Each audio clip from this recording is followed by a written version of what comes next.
पिताजी राजा जनक के आचार्य बनने में जल्द समाधि दे दी। इसीलिए अनेकों ब्राह्मण जल समाधि ले चुके हैं। उसके कारण तो बोले उनको आज दिन तक क्या कोई प्राश्त नहीं कर पाया? बोले नहीं। तब उन्होंने कहा मैं जाऊंगा प्राश्त करूंगा, मैं जाऊंगा आचार्य बनने को प्राश्त करके मैं अपने पिताजी सहित सभी ब्राह्मणों को मुक्त करा के लाऊंगा। 12 साल की उम्र है। माँ कह रही है बेटा मारे तो इतनी छोंदनो है और तू जाए थने उठे चल समाधि दे देला मारे हम तो ऐसे हो जाए मैं थारे लाल कम कम दिन तो जी ले। बोले नहीं माँ मैं चुरा के लाऊंगा सब।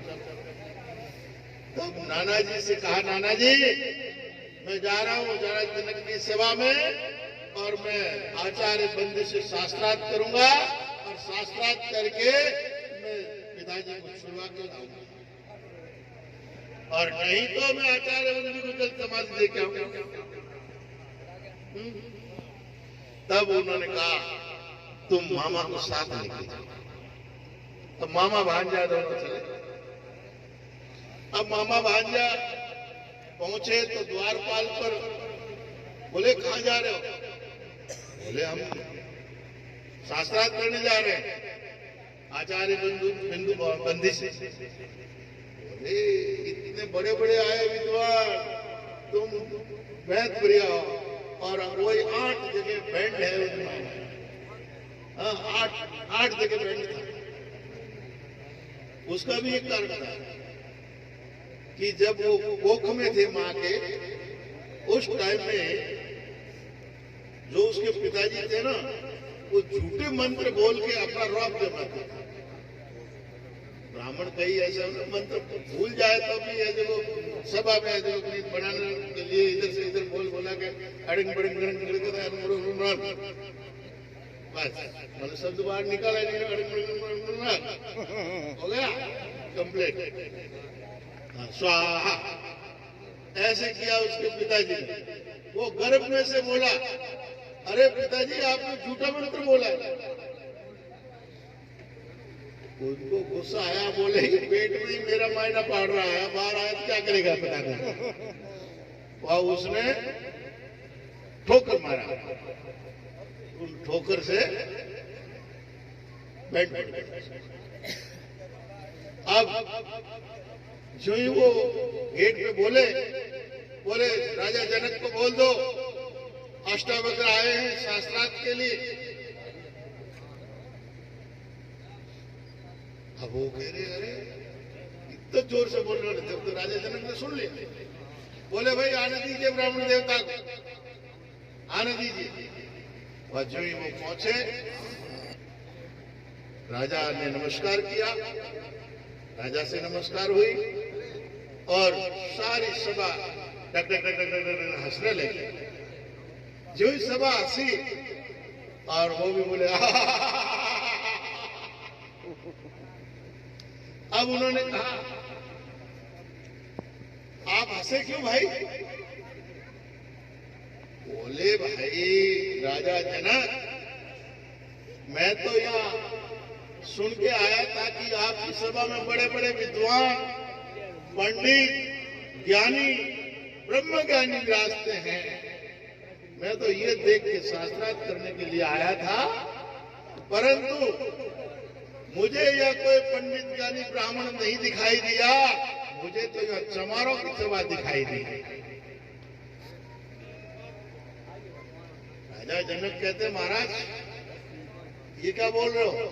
बोले नहीं महाराज हमने तो अपने हंसने का कारण बता दिया कि मैं तो ये सोच के आया था परंतु राजा के यहाँ तो कोई पंडित ज्ञानी ब्राह्मण नहीं है। मेरा तो हंसने का कारण यह है कि राजा को ब्राह्मणों की जरूरत थी ब्रह्म ज्ञानी की जरूरत थी परंतु ये चमारों की जरूरत क्या थी? हाँ बोले आप अपने हंसने का कारण बताओ। बोलो इनसे पूछो। पंडितों से पूछा गया। बोले हम तो तुम्हारे इस रूप को देख के ऐसे, देखो तुम्हारी शक्ल सूरत कितनी सुंदर है, शरीर में तो 8 प्रकार की गांठें हैं और तुम यह शास्त्रार्थ करने आए हो, आचार्य बंदी को हराने आए हो। आचार्य बंदी को ये बात है, बोले आचार्य बंदी मैं शास्त्रार्थ करने आया हूं, मेरे से शास्त्रार्थ करिए, मेरे शरीर से मत देखिए, मेरा शरीर क्या है, शरीर से शास्त्रार्थ नहीं, शास्त्रार्थ हौसले से होता है, आत्मबल से होता है और ज्ञान से होता है। और जिसका तुम कह रहे हो वो तो शरीर मिट्टी 5 तत्वों का बना है, वो चाहे ब्राह्मण का हो और चाहे हरिजन का हो, रक्त वीर्य से बना है, वही बदबू सबका शरीर देता है। सबके शरीर की प्रक्रिया वही है, मरेगा, सड़ेगा, गलेगा, बहेगा, जलाएगा तो मुट्ठी भर राख बन जाएगी, नदी में बहेगा तो कीड़े खा जाएंगे मछलियां, और जमीन में गाड़ दिया तो मिट्टी हो जाएगी, किसी का भी शरीर। परंतु ब्राह्मण कौन है? ब्रह्म जाना सो ब्राह्मण, जिसने उस ब्रह्म का साक्षात्कार कर लिया है, जिसने उस ब्रह्म के ओतप्रोत उसमें रम गया है, वही ब्राह्मण है, जिसका चिंतन ब्रह्म से अलग कुछ नहीं। आचार्य बंदी को बात मानी, शास्त्रार्थ। अब शास्त्रार्थ करते करते करते आचार्य बिंदु के प्रश्न खत्म। जब मौन हो गए उस समय राजा जनक ने माला अष्टावक्र, ये शास्त्र का नियम होता, जो हार जाता वो मौन, प्रश्न कोई नहीं, खत्म उसकी वजह। अब हाथ जोड़ के विनय करता है, अष्टावक्र जी आचार्य बंदी हार गया है, अब आप जो भी चाहें वो करें, जल समाधि लेने के लिए तैयार है।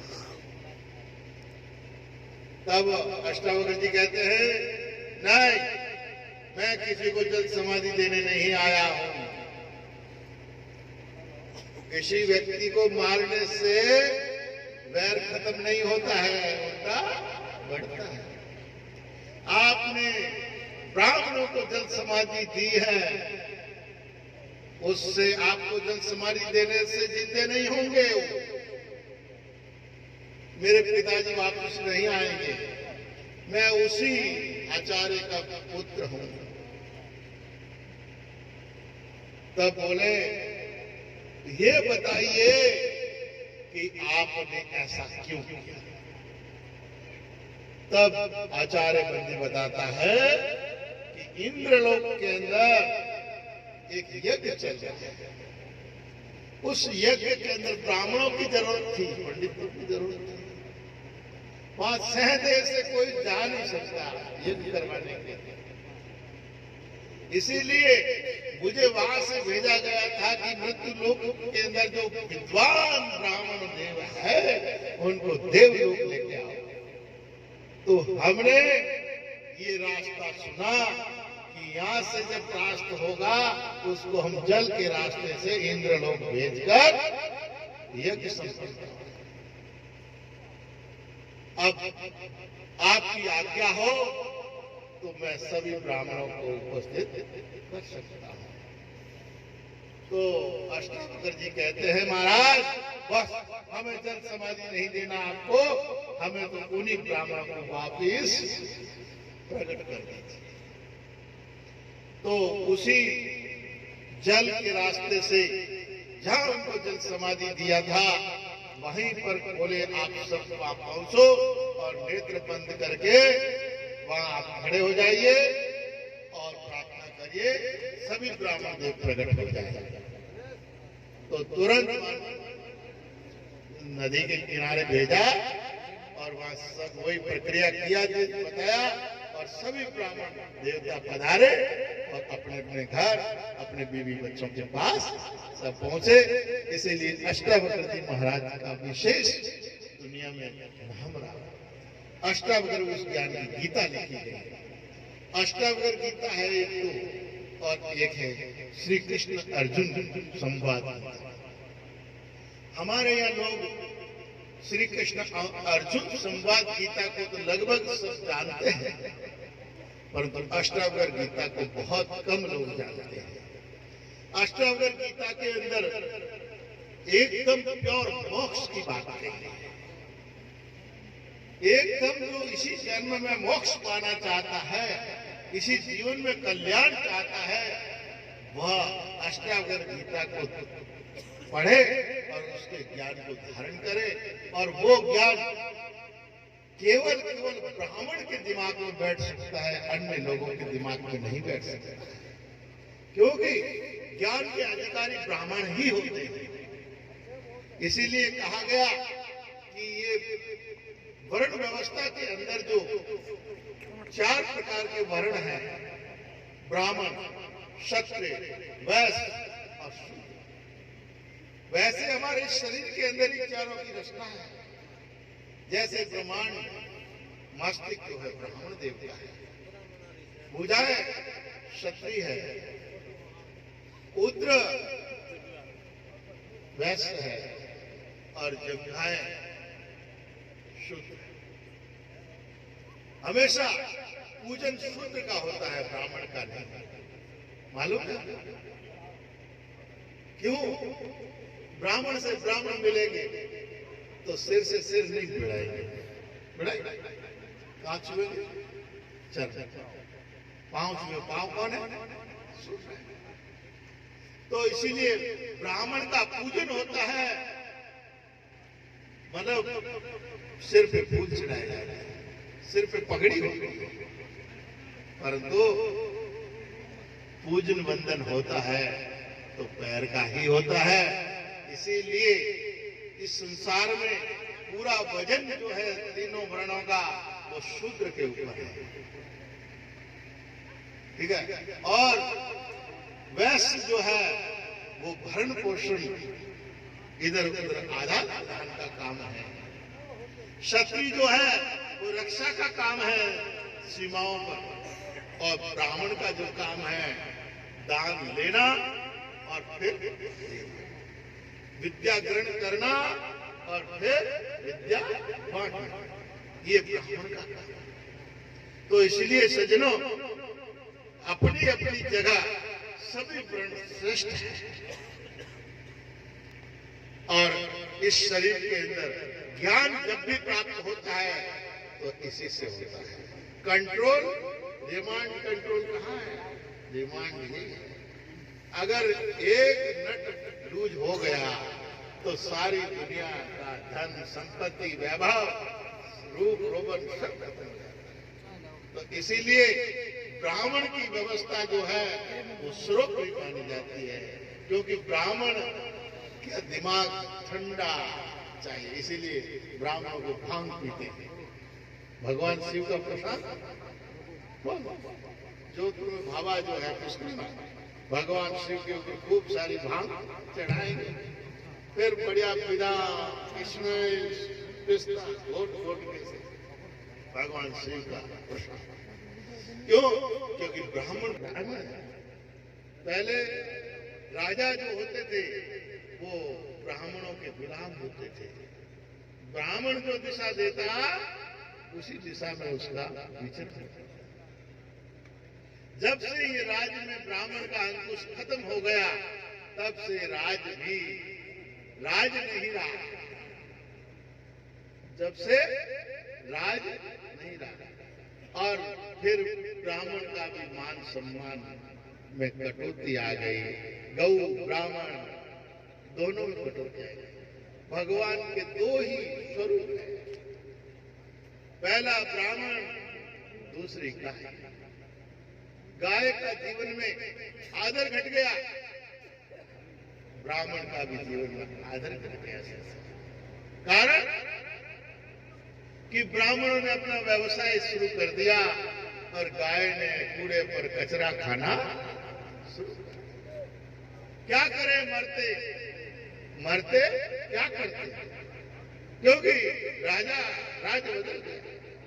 अब भिक्षा लेने बस्ती जगाने जाए तो कौन बस्ती में घरों में कोई रह तो है, जो तो भाग गया, कोई बॉम्बे भाग गया, कोई बस्ती में नियम नहीं रहे, कोई वो नहीं रहे।